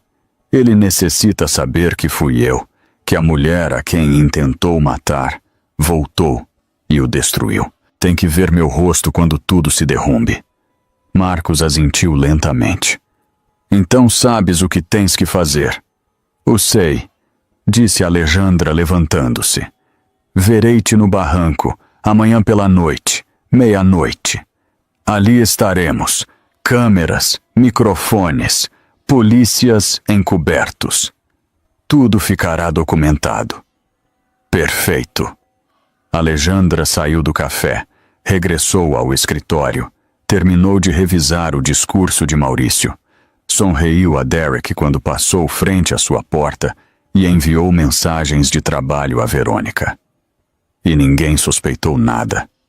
Essa noite, sozinha em seu departamento, Alejandra escreveu uma mensagem ao celular de Maurício. Não desde o que ele conhecia, mas desde um desechable que havia comprado semanas atrás. Sei o que fizeste faz 6 anos no Barranco do Cobre. Sei o que fizeste com Alejandra Torres e tenho provas. Se queres que desapareçam, encontra-me onde tudo começou. Amanhã, meia-noite, sozinho. Se trazes a alguém, as provas irão direto à imprensa. Enviou-o mensagem e esperou. 5 minutos depois, seu telefone sonou. Era Maurício, mas não contestou. Deixou-o soar até que passou ao busão. Ele chamou 3 vezes mais. Cada vez ela o ignorou. Finalmente, uma mensagem. Quem és? O que queres? Alejandra escreveu. Sabes o que quero. Meia-noite, Barranco do Cobre. Não chegues tarde. Apagou o telefone. Tirou a tarjeta SIM, a rompeu em pedaços e atirou ao lixo. Já não havia marcha atrás. O plano estava em marcha. E nada poderia detê-lo. Ao dia seguinte, sábado, Alejandra conduziu desde Ciudad Juárez até Chihuahua. De Chihuahua a Krill. E de Krill até o ponto exato do Barranco do Cobre onde, 6 anos atrás, sua vida havia terminado. Ou quase. O sol se estava pondo quando chegou. O céu estava pintado de laranja e violeta. O vento frio da sierra soplava igual que sempre. Como se o tempo não tivesse passado. Marcos já estava ali com seu equipo. 3 câmeras escondidas entre os árvores. Microfones direcionais. E 5 polícias federais em posições estratégicas, prontos para intervenir se algo saía mal. Lista? Perguntou Marcos. Alejandra mirou para o abismo, ao lugar onde havia caído, onde deveria haver morto. Tenho estado pronta por 6 anos. Às 11h40 da noite, um auto se acercou. Os faros cortavam a escuridão. Maurício saiu do veículo, sozinho como se lhe havia indicado. Mirou ao redor, nervoso, claramente incômodo. Onde estás? Gritou a escuridão. Sai, arreglemos isto. Olá, Maurício. A voz veio de trás dele, girou-se de golpe e ali estava ela. Alejandra Torres. Sem disfarces, sem gafas, sem o tinte de cabelo falso. Só ela. Tal como era 6 anos atrás. Maurício ficou branco. Literalmente. Como se tivesse visto um fantasma, porque em sua mente isso era exatamente o que via. Não pode ser. Mas sim, disse Alejandra, caminhando lentamente para ele.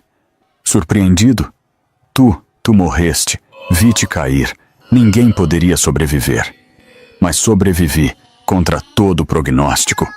O rio arrastou-me, resgataram-me, perdi a memória por 2 anos.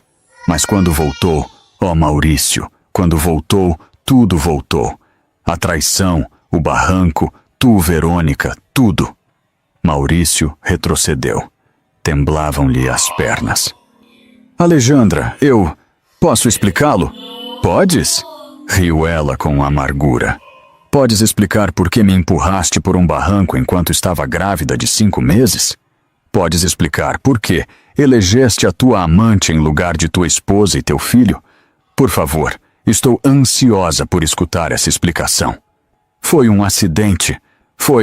Não foi um acidente. O grito de Alejandra ressonou pelo canhão. Empurraste-me, deliberadamente, com Verônica a teu lado mirando. Vocês o planejaram, vocês o executaram, vocês mataram-me, ou ao menos intentaram-no. Maurício mirou desesperado a seu redor, como buscando uma saída. O que queres? Dinheiro? Posso dar-te dinheiro. Tudo o que queiras. Só não destruas tudo o que construí. Tudo o que construíste sobre meus ossos, disse Alejandra. Sobre minha suposta morte, sobre a fortuna que trouxe ao matrimônio e que roubaste, sobre a vida que me quitaste. Por favor, Alejandra, admite-o.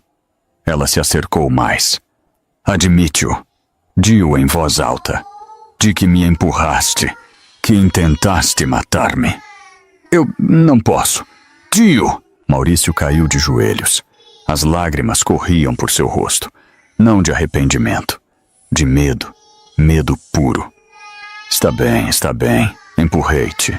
Planejei-o com Verônica. Estavas no meio. Teu gravidez arruinaria nossos planos. Necessitávamos que desaparecesses. As palavras saíram como uma avalanche. Uma confessão completa, sem filtros, sem mentiras. E cada palavra estava sendo capturada pelas 3 câmeras ocultas. Cada sílaba gravada pelos microfones. E o bebê? Perguntou Alejandra com a voz quebrada. Nosso filho? Também estorbava? Não era meu filho, gritou Maurício. Nunca quis ter filhos. Te embarazaste a propósito, para atrapar-me, para controlar-me. Embaracei-me porque tu disseste que querias uma família, porque mentiste, como mentiste sobre tudo. Nesse momento, outro auto chegou. Verônica saiu correndo, com Derek justo detrás. Maurício! Gritou Verônica. Não digas mais, é uma trampa. Mas já era demasiado tarde. Derek viu as câmeras, viu os policiais sair de seus escondites, viu Marcos com seu equipo. Não, sussurrou Derek. Não. Verônica viu Alejandra, e sua expressão mudou de preocupação a ódio puro. Tu deveste estar morta! Mas não estou, disse Alejandra com calma. E agora o mundo inteiro saberá o que fizeram. Marcos se acercou com uma laptop. Na tela, a transmissão em vivo que havia começado 10 minutos antes. 3.000 pessoas mirando. Logo 5.000. Logo 10.000. A confissão de Maurício se estava transmitindo em tempo real. Para todo o México. Não! Maurício mirou a tela horrorizado. Não! Apaguem-no! Mas não se podia apagar. Já estava nas redes sociais, no Twitter, no Facebook, no TikTok, sendo compartilhado, sendo comentado, viralizando-se. Derek intentou correr para o alto, mas os polícias interceptaram-no. Derek Del Rio queda você arrestado por lavagem de dinheiro, associação delictuosa e tentativa de homicídio como cúmplice. Não tem nada contra mim. Sim, temos, disse um dos oficiais mostrando uma ordem de arresto. Temos as declarações de Rodrigo Mendes, seu ex-contador. Temos documentos, transferências bancárias com sua firma. Temo-no tudo. Verônica correu para Alejandra, com as mãos estendidas como garras, mas 2 policiais a detiveram antes de que pudesse alcançá-la. Destruíste tudo! Tudo! Gritava Verônica como uma posesa. Deveste haver-te ficado morta. Mas não o fiz, disse Alejandra mirando-a aos olhos. E agora pagarão todos. Os policiais esposaram os 3. Maurício, Verônica e Derek. Um por um, lhes leram seus direitos. Um por um, os meteram nos veículos. Maurício mirou pela janela do coche policial para Alejandra, e por um instante ela viu algo em seus olhos. Não arrependimento, mas a aceitação de sua derrota. Completa. As sirenas se alejaram, ressonando pelo canhão silencioso. Alejandra ficou de pé ao borde do abismo.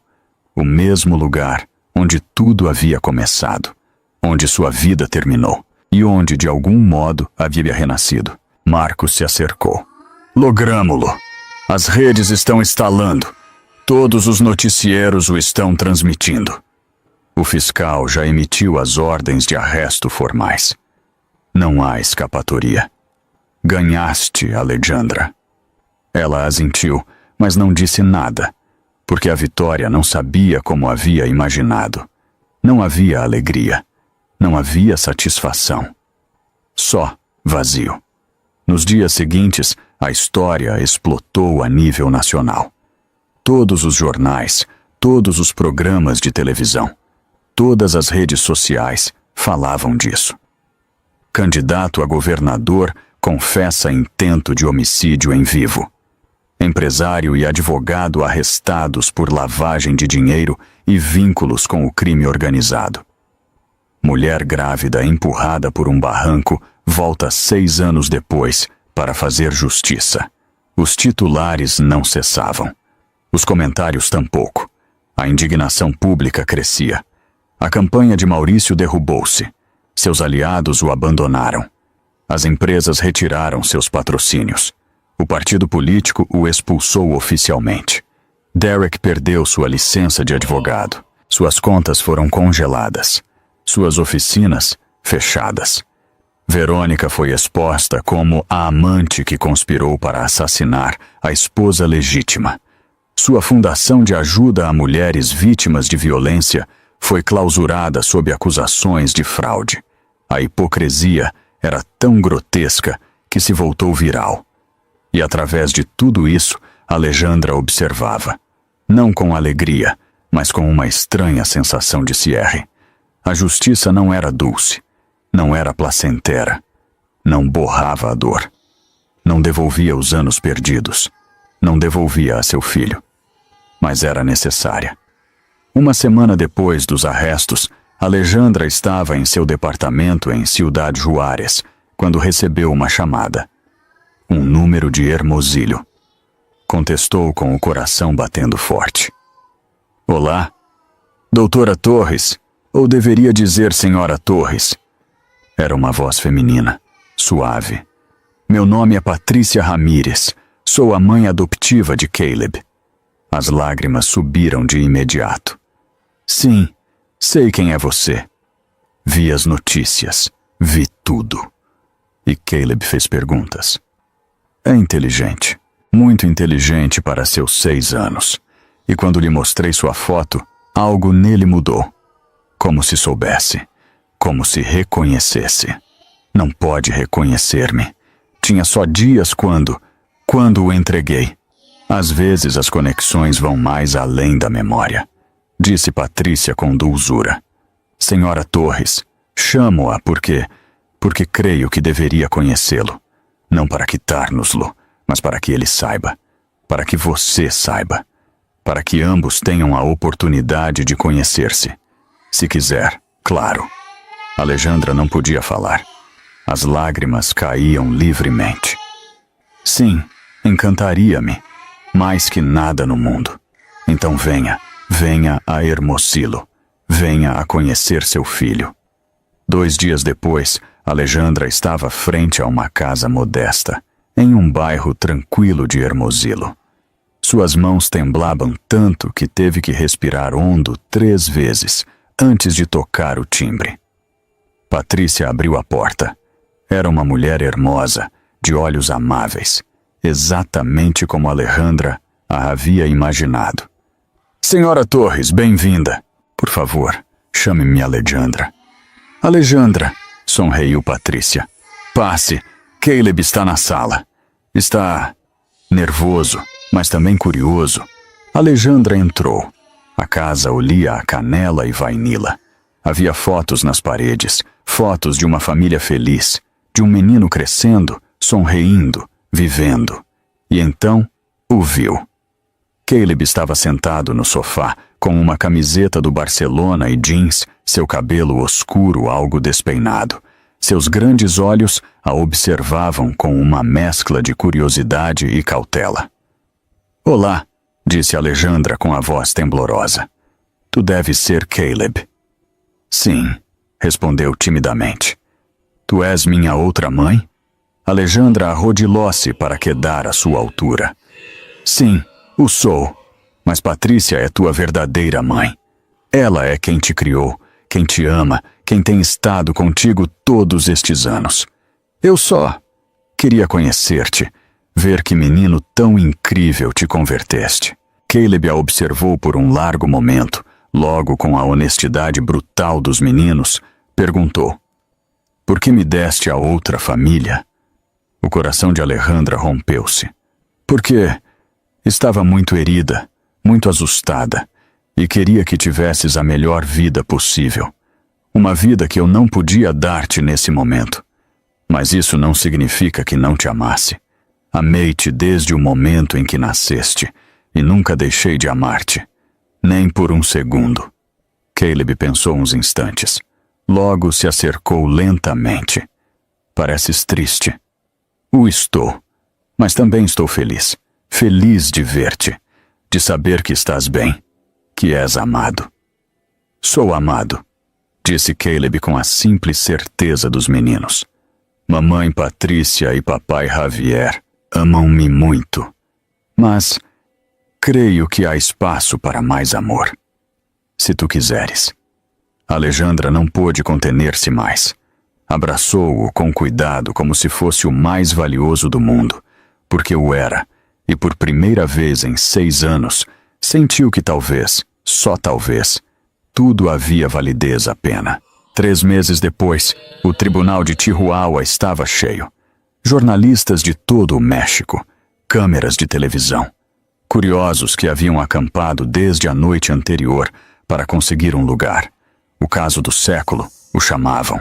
A mulher que regressou de entre os mortos para fazer justiça. Alejandra estava sentada na primeira fila, junto a Marcos Rivera. Levava um traje sensível, sem maquilhagem exagerada, sem teatralidade. Só ela. Alejandra Torres. Viva, presente, real.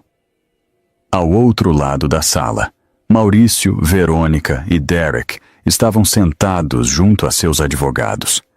Maurício havia adelgazado. Tinha ojeras profundas.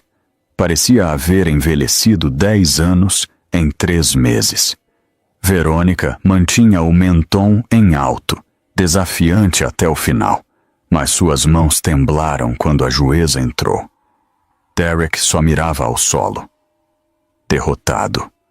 A juíza Maria Solis, uma mulher de 60 anos conhecida por sua inflexibilidade, golpeou o mazo.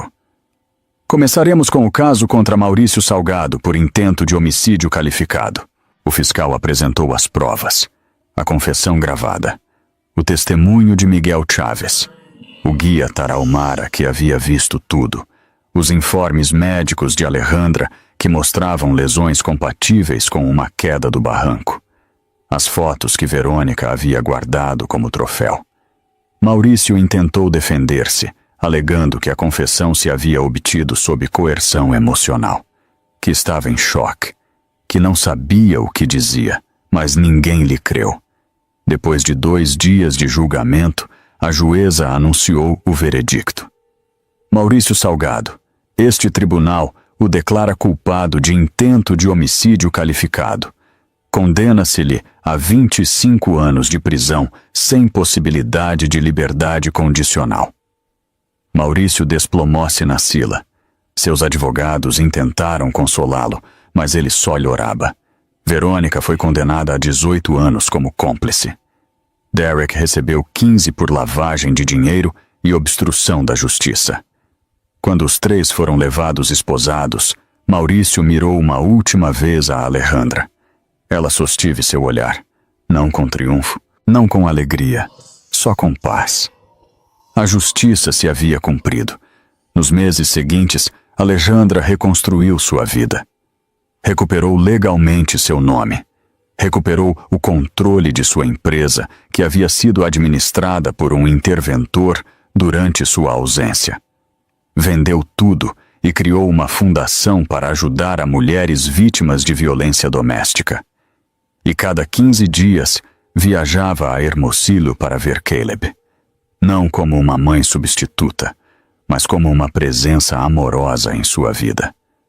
Patrícia e Javier haviam sido mais que generosos, permitindo-lhe formar parte dela.